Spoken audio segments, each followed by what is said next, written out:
C'est une collection de plantes exceptionnelles, l'herbier de l'Université de Lyon. Il s'agirait du plus important au monde, après celui d'Harvard, selon l'institution. Près de 4,5 millions de plantes séchées qui sont en cours de numérisation afin que le monde entier puisse les découvrir. Une opération longue et coûteuse. Reportage de Frédéric Badard et Sylvain Tizy. Gants et blouse blanche, précaution maximale avant d'ouvrir un bout d'histoire de France. Août 1756, donc ça c'est vraiment les plus anciennes. Des pièces uniques rassemblées par Roland Bonaparte, le neveu de Napoléon, cédées depuis à l'Université de Lyon. Dans ses travées, une collection exceptionnelle, la plus importante au monde après celle d'Harvard aux États-Unis.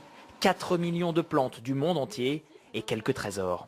On a découvert il y a 2 ans une collection d'herbiers. On ne savait pas qui avait fait ces herbiers et donc en fouillant un petit peu à l'intérieur, on a découvert une collecte de Jean-Jacques Rousseau qu'il a faite autour de 1770, à l'époque où il s'est formé à la botanique avec Claret de la Tourette. Depuis octobre dernier, c'est sous cet immense scanner de 13 mètres de long que passent chaque jour près de 3000 planches. Un titanesque travail de numérisation de la collection pour ne pas perdre ce patrimoine.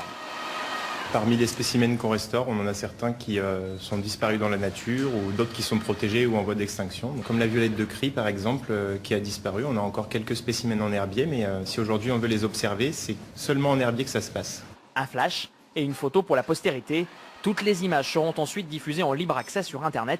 Mais avant, c'est dans cette pièce que les botanistes remettent les plantes en état avant de passer sous l'objectif. Donc là le but c'est de refixer les feuilles qui sont détachées et qui pendant le processus de numérisation pourraient être perdues à tout jamais. Les fragments sont recollés avec de la colle de poisson. Coût de la numérisation environ 1 € par planche.